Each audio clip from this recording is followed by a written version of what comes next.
Hello guys and welcome back to another video on our graph playlist where we have started with solving the problems on LeetCode. And today we will solve another important problems on graph and we will try to understand that how with the help of the simple BFS and the DFS approach that we have learned in our previous video, how we can solve many problems with that approach.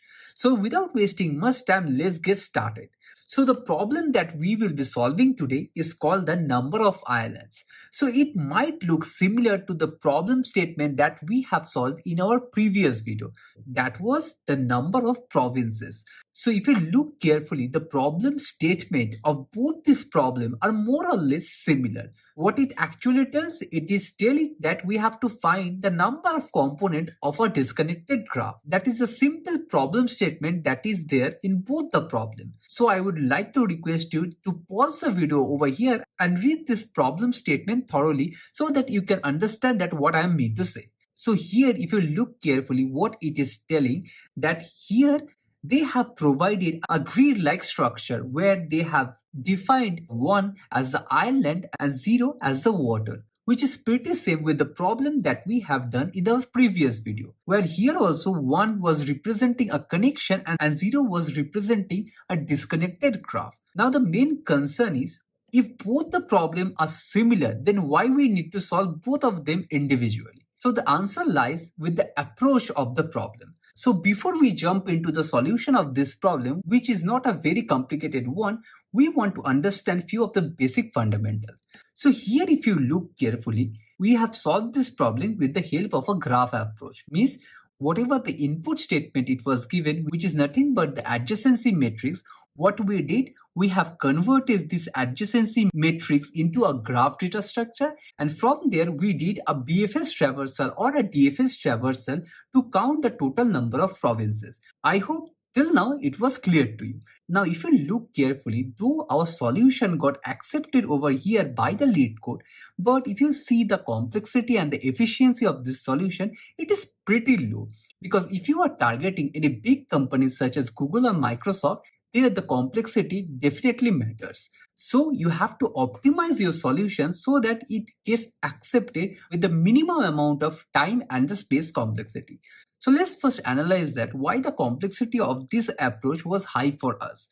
So if you look carefully, we are doing a redundant step.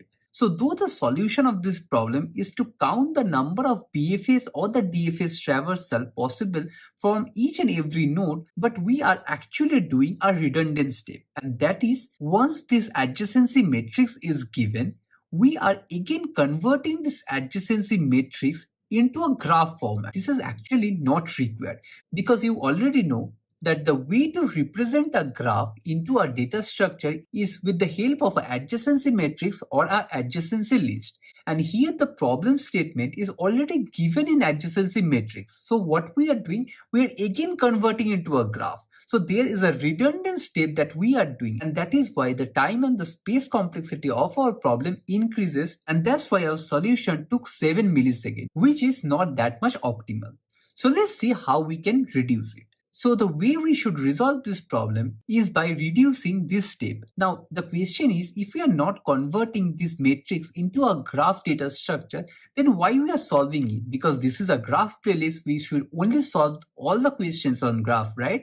But the thing is, any particular problem can be solved in multiple ways. And this was one of the approach to solve this problem. That is by converting this adjacency matrix into graph and then call the BFS and DFS traversal. And since we are at the learning stage of this graph playlist, and that is why I have solved this problem with this approach, so that you will get comfortable enough to understand that how a matrix can be converted into a graph and then we can solve it.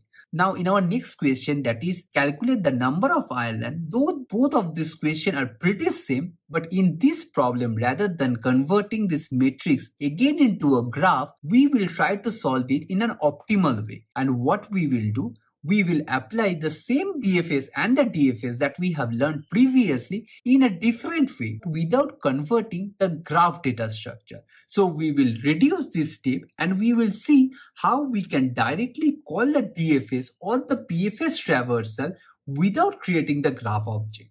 So let's focus on solving this problem, and that is finding the number of islands in this given matrix. So the problem states that we are given an adjacency matrix something like this. And here 1 denotes a land and 0 denotes water. Now, keeping this thing in mind, we have to find out how many number of islands are present within this matrix. So if you look into this matrix carefully, this is basically an land. And from this land, we have to see what are the neighboring land associated with this. So if you see here, we have a neighboring land that is 1. And similar to this one, there we have also 1 over here and 1 over here. Now, since there are 4 ones neighboring to each other and there is no separation or water in between these two lands, so we can easily tell that this is nothing but an island. So here the main intuition is like we have to find out all the group of ones together to form an island. And in this way we have to count the total number of islands that are present within this matrix. So if you go through the matrix carefully, in this way there will be 2 more islands. So here there is 1 more land which doesn't have any neighboring lands. So it is an island of single land. And similarly over here there is another land and another land which becomes another island. So here there is 1 island. Similarly here there is number 2 and here there is number 3. So basically this is your answer. So you have to print out 3 as the total number of islands present in the matrix. So if you look carefully, this looks more or less similar the way it was there in the previous question, where we were also given a matrix which have 0 and 1 to show the connectivity between the different nodes. So both of them are practically similar. Now the thing is, how would you solve this thing with the help of the BFS approach without converting this adjacency matrix into a graph data structure? So let me tell you how to solve it. But before that, let me tell you some important things of how to solve it using the BFS or the DFS traversal. So to solve this problem, what we have to do, we have to first think that these are nothing but a nodes of a graph. And the value of this node is nothing but the coordinates of this graph. So if I just write down the vertices on the X and Y axis, it will look something like this. So this is how it will look like. So here we have mentioned the x-axis and the y-axis in this way. Now what we have to do for the BFS traversal, let's consider that this is one of the nodes from where we have to do a BFS traversal. Now let me tell you how to do a BFS traversal in case of a matrix. So if you remember, during the BFS traversal of a graph, what we were doing, once we reach a particular node of a graph, we used to find out that what are the neighboring nodes of a particular graph. So for example, this is the one of the node or the starting point of the graph. We used to see that what are the neighboring nodes, and how we used to see? We used to see with the help of the adjacency list. So for this case, for example, this is your node structure. For the node 1, we had the adjacency list like 0 and 2. So 0 and 2 were the neighboring nodes for a graph. But in this case, this is something different, because in case of a matrix, the neighboring nodes are nothing but all the 8 Cartesian coordinate that is present over here.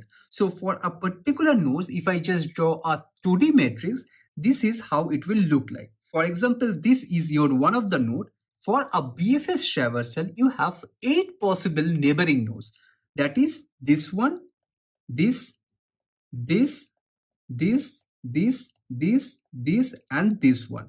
So here for this one, that is the one over here at the coordinate 2, 2, these have all these 8 as our neighboring nodes. But if you read the question carefully, it is clearly telling that for this question, the neighboring nodes are present on the horizontally and on the vertical axis. Means we do not have to see what are the neighboring nodes present on these 4 coordinates. Means we only have to see the x-axis and the y-axis. Clear? This is how the problem will differ from one another. So for this problem, maybe it is telling that you have to find out all the coordinates on the horizontal and the vertical line. In some other problem, it will tell you you have to find out all the neighboring nodes. Means you have to cover all the 8 coordinates. So this is how the problem will differ from one another. So now, taking this thing into account, let me tell you how to do the BFS traversal. So the way we do a BFS traversal in case of a matrix is same just the way we have learned for a graph. So for a graph, what we do, we first initialize a starting point. Number two, we initialize a queue data structure. And number three, we decide a visited set. So let's see with that concept in mind how we can solve this one. So what we will do, we will start our iteration from the starting point, means where the value of I equal to 0 and j is also equal to 0. So this is basically our first starting point. Now, as the question states that we have to iterate over the land to find the island. So basically we have to first check that whether the value of that coordinate is 1 or not, means whether it's a land or not. And if it is a land, then we have to go and apply a BFS traversal over there. So let's see how we'll do. So taking this example one more time, what we will do, we will start our iteration from this one. Since this is the first index of our traversal, means the first starting point, and this is 1. So we will put this into our queue data structure. So let me also put the coordinates over here. So in the queue data structure, we will put the first land that we got, which is nothing but 0, 0. So we will put it 0, 0 and we will mark it as visited. Now, in case of the graph, we were using a hash set to define whether it is visited or not. But here if you see, this is a coordinates. So our data structures should also vary based on that. So for that, what we will do, instead of taking a hash set, we will take a 2D matrix similar to this one, just to mark that position as visited. So we will define an empty matrix called as visited one. So we will define an empty matrix over here. And since we got the first node that is 0, 0, so we will mark it as visited. So this is visited. Clear? Now, based on the algorithm of BFS, what we do at the very first step, we pop out the element from the queue. So the first element is gone from the queue. So we will write down the first element. This is 0, 0. Now from this point 0, 0, we have to see what are its neighboring nodes. Now as I've told you over here, for a matrix we have to see all the 8 coordinates to find its neighboring node. But in this problem, since we are only dealing with horizontally and vertically, so we have to just see these 4 coordinates. So we'll check what are the values of these 4 coordinates, whether it's a land or not. And if it is a land, we will move it forward. And if it is 0, we'll omit over there. So here if you see, if I go on the top, this is obviously invalid because it is out of bounds. So we skip it. On the right hand side, if you see, this is a land. So this is one of our land. So we will put it in our queue. So we will mark it as 0, 1 and we will mark it as visited. Similarly, if we go down here, there is also a land. So we will put 1, 0 and also we will mark it as visited. Similarly, we will see the left hand side and this is out of bound of the matrix. So we will skip it. So we are done with the first node, that is 0, 0. So we are done with this node. Now we will take the second node from the queue, that is 0, 1. So we will pop out the second node, that is 0, 1 from here. Now from here, what we'll do, again we will do a BFS traversal from here. Since this is a single BFS traversal that is going on. So what we'll do, again we will check the topmost part which is out of bound. So skip it. On the right hand side it is 0. So do not consider it. On the bottom part there is a 1. So we will mark it as visited.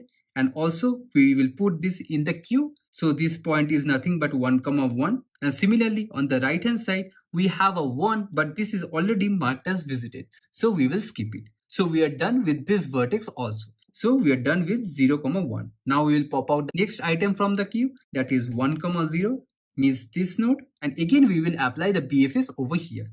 So here if you see, the top one is 1 which is already marked as visited. We will skip it. On the right hand side we have 1 which is also marked as visited.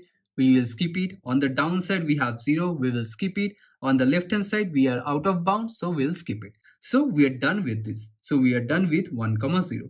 And the last, but not the least, is 1, 1. Again we will apply the same rule, that is we will pop out from the queue and we will check all this neighboring node, which is this one, this one, this one and this one. And you can see either it is 0 or it is marked as visited. So no action item.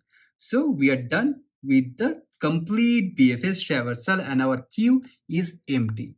So we are done with this BFS traversal. So if you see, we are done with the first BFS traversal of our graph starting with this node, that is 0, 0. So we are done with the first BFS traversal. So the number of component which we have found or the number of island we have found till now is 1. Now in the next step, what we will do, we will increment our counter, that is the value of j will increase to 1. So our pointer will be over here. So right now our starting index is nothing but 0, 1, which is this one right now. And here if you see, this one is already marked as visited over here. So we will skip it. No need to carry forward. Now we will increase the pointer again, that is value of j will become 2, means this one, but this is 0, not a point from where we can start a BFS traversal, so we'll skip it. Again the value of j will increase to 3, this is also a 0, we'll skip it. Then comes its 4, which is also a 0, we'll skip it. Now on the next step, the value of I will increase to 1 and the value of j will become 0. So here we are at this one, and if you see, this is already marked as visited. So we do not have to take this thing into consideration. Similarly, in this way, we will keep on iterating the matrix till we reach this point. That is, the value of the I will be 2 and the value of the j will be also 2. So this is another one that we should take into consideration. So what we will do, I will just clean up this thing. I will put this into our queue data structure. So 2, 2 is our land that we got right now. So we'll mark it as visited. And now we will check what are its neighboring nodes. So here if you see from this one, the neighboring nodes are all zeros. So there is no further neighboring nodes to this one. So we cannot proceed further. So our BFS ends over there. And thus the value of the island got increment from 1 to 2. So till now, until this point, we have found 2 islands. Similarly, we will proceed further. So here we are having a 0. Again, we are having a 0 wheel over here. So we'll skip it. Similarly, at that very end, here we will have another one. And this one is like 3, 3. So we will put it within this queue 3, 3. And we will mark it as visited. And we will check what are our neighboring nodes. So here if you see, for this one, the neighboring nodes are nothing but this one. Because this is 0, this is only 1, and also these two are invalid. Because this is 0 and this is out of bound. So this is the only one we have, and the coordinate is 3, 4. So we will put it 3, 4 over here, and we will mark it as visited. And that's it. We are done with 3, 3. So in our next iteration, we will again get 3, 4. And we will check what are the neighboring nodes to it. So here the neighboring nodes is nothing but only the one on the left hand side, which is already marked as visited. So we will skip it, and that's it. We are done with the BFS traversal for this starting node. So if you see, the total number of island we got is 3. And that's the answer to the question. Simple, right? So what we are doing to do a BFS traversal, the logic of the BFS will remain the same. Only thing that will change is how we are iterating over the matrix. So in case of a graph, we were iterating over the neighboring nodes that are the adjacency list. But in this case, in the case of the matrix, we are iterating over the coordinates of the matrix. And based on the question, we will change the coordinate accordingly. So I hope you are clear with how we are solving this problem. Now let me tell you how to solve this problem with the help of the code, which is also pretty much similar and same just the way we have done the BFS traversal for the graph. So let's proceed with the coding. So let's start with solving this problem. So based on our discussion, the first thing that we have to do is we have to define a visited matrix, which will be of the same dimension of the grid. So what we'll do, we'll first define a visited matrix. So we'll get the dimension from here, and we will define a visited matrix over here.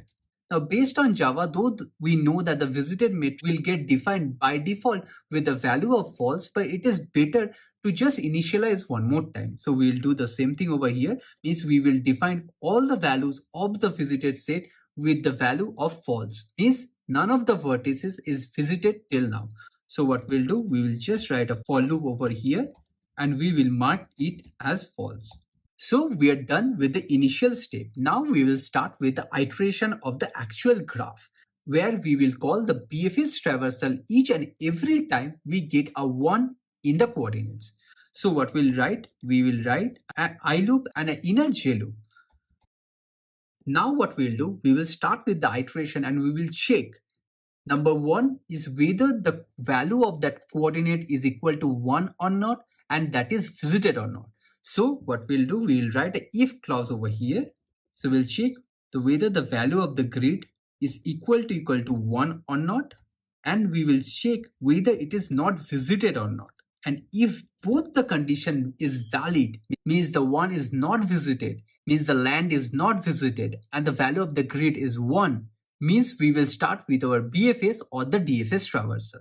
So here I will write the DFS traversal, but I will prefer it that at the home you will convert that into a BFS traversal. Okay, so right now I will code it in the DFS way. So let's write a DFS traversal over here, and here we will pass 4 things. Number 1 is the grid, number 2 is the coordinate, and the last but not the least is the visited matrix. And that's it. Let's now implement it. So what we'll do, we will implement over here. Let's write down the parameters. And here we will start with our DFS traversal. So the first thing we actually do in a BFS or a DFS traversal is we mark that position as visited. So here we have the visited matrix, which we will mark it as visited. Means the first cell, means this one got visited. Now the next thing is like we have to check what are the neighboring nodes to this coordinate. Now here I will tell you a pattern of coding which will help you in solving most of the problem on the matrix. So let me tell you how to write the code for this part. So let's see. So if you remember, this is what I was telling about. So for a particular node over here, you can find 8 neighboring nodes of your matrix, which are nothing but this 8 node. Now if you just convert this into a Cartesian coordinate, this is how it will look like. So this point at the center is nothing but 0, 0 position, right? The node at the top means this one is your 0, 1 position. Similarly, the point that is over here is 1, 1. Similarly, over here, this one is 1, 0. So this is how you are defining the Cartesian coordinates or the values or the indices of the matrix. So here if I keep on writing this, so this will be your 1, -1. Similarly, this will be 0, -1. This will be -1, -1. This is -1, 0. And this is -1, 1. I hope I have written everything correctly. So these are nothing but actually the matrix point or the coordinate point of the I and j where you have to traverse. When I will be coding it, it will be easy for you to understand what I mean to say. So whenever your problem statement is telling that you have to visit all the neighboring nodes, means all of these possible values are true. But in this problem, since we are focusing on the horizontal and the vertical nodes only, so these 4 are true for us. So how we will write down in the coding language is we will try to make it a bit concise and easy to use. So we will write a direction matrix where we will put only the coordinates that are meaningful to us. So for our traversal, the coordinates that are meaningful are 0, 1, 1, 0, 0, -1 and -1, 0. So here this is an auxiliary 2D matrix that I am creating. So here if you look carefully, this is nothing but the I and this is j. So here we are defining an auxiliary matrix which will help us to traverse all the vertices of the matrix. I hope you have understood this thing. Now keeping this thing in mind, let me tell you how we will solve the problem. So what we will do, we will define this auxiliary direction matrix over here. So let's define a matrix over here and we will write the coordinates over here. Clear, right? So here we have defined all the direction where we have to traverse to find out our neighboring nodes. So to find out our neighboring nodes, what we will do, we will iterate over this matrix. So let me tell you how to do it. So we will define a variable called as k and we will write a loop over here on the direction matrix. If it is getting complicated, do not worry. Once we will done with the solution, it will be damn clear to you. And here what we will do, we will update our indexes, that is I and the j. So what we will be doing, it will be a new I and our direction will be I, 0. Let me write it first, and after that I will tell you what I actually want to do. So here, if you look carefully, how intelligently we have written a logic to traverse all the vertices or all the neighboring nodes for a particular matrix. So if you look carefully, for example, for the first condition, the value of I was 0, 0. So here the value that came from I is 0 and the value of j was 0. Now we have to find out the neighboring nodes, which are nothing but the topmost, which are nothing but the top, right, bottom and left. And how we are doing is like we are just adding the direction over here. So for our first iteration, what we are doing, we are taking the first coordinate from here, means direction of I, which is direction of 0, which is this one. And from here, we are taking the x coordinate, that is 0, and we are taking the y coordinate, that is 1. Means on the first iteration, we are going on the right hand side. Means 0 plus 0, and here 0 plus 1 become 0, 1. So thus our new I and the new j becomes 0, 1, which was here I equal to 0 and j equal to 0.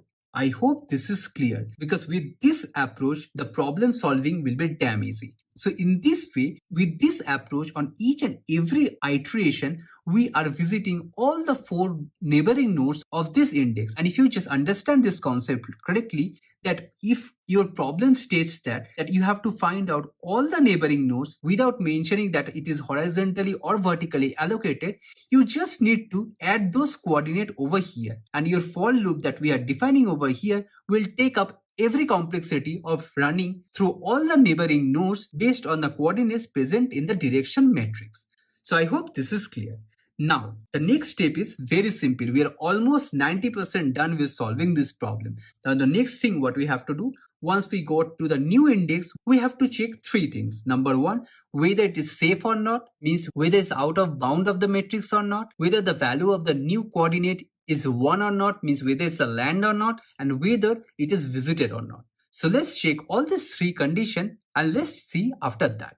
So first what we'll do, we'll check that whether it's a safe coordinate or not. And here we will pass the new I and the new j. Next thing what we'll do, we will check whether it is not visited or not, means the new coordinate should not be visited. And the last but not the least, the value of this matrix should be equal to 1. So let's check that one.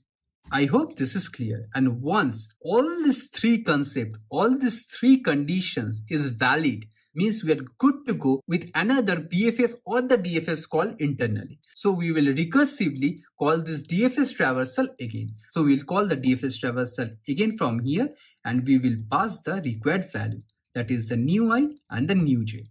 And that's it. We are done with the coding. So here you can see we are entirely done with writing the code for the DFS traversal. Only thing what we have to do is we have to implement this isSafe method. So what we'll do, we will write a isSafe method over here, which will return a Boolean value. And here what we will do, we will check whether the value of I reside within 0 to n or not, and whether the value of j reside within 0 to m or not. So for that what we will do, we will simply write a condition that it should be within this parameter. And if it returns true, means our coordinates is correct. And here also we need the value of n and m. So what we'll do, I will define it globally. And that's it. We are completely done with the DFS or the BFS traversal for a matrix. You see, it is more or less similar approach. Only thing how you are implementing the function is a bit different. Here, in case of just scanning over the adjacency list, we are scanning over the 4 or the 8 coordinates of the matrix. And that's it. So here we are done with the DFS traversal. Now, as the problem statement says that we have to count the number of island, means the number of unique DFS traversal we have done. So what we'll do, I will keep a counter over here and I will increment it over here. And from here, I will just return it. And that's it. We are done with the solution. Pretty simple, right? I hope you have understood it thoroughly, and I hope I have not made any mistake. So let's click on run. And here you can see there's some typos. Let me clean out the typos. So sorry, here it should not be a int, it should be Boolean. So let's click on run. So here you can see I'm getting a wrong answer, mostly because I have made some typos. So if you look carefully, there are small typos that I have done over here. One thing is like, when I am calculating the is shape, here instead of writing as I have written as j. So here obviously the value should check from I equal to 0 to I equal to n. So instead of I have typed it as j. And the second thing is like here we are writing the direction matrix, and the direction matrix loop starts from k equal to 0 to k equal to direction dot length. But here instead of writing it as k, I have mentioned it I. This is another typo I have done.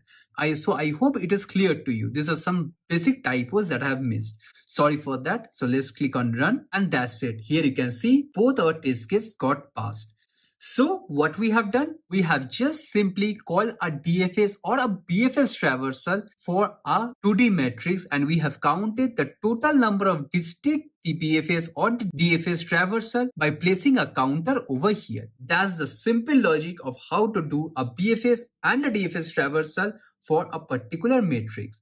So keep this format in mind, because this is very crucial implementation which we will use multiple numbers of time to solve the problem of graph, where the pattern of graph is given in a 2D matrix, means in the form of the adjacency matrix. So let's click on submit and create. Here you can see we have solved this problem quite efficiently from all the other, because if you remember in our previous problem we were somewhere over here, means our solution was taking about 7 milliseconds, but here with this approach we are only taking 4 milliseconds. So I hope you have completely understood that how we are trying to implement the BFS and DFS traversal for a matrix. So till now what we have learned how to do a BFS and a DFS traversal for a graph, how to do a BFS and a DFS traversal for a matrix, and in our next video we will proceed further with some different concept of BFS and DFS traversal. So I'm telling you, everything you have to know on the graph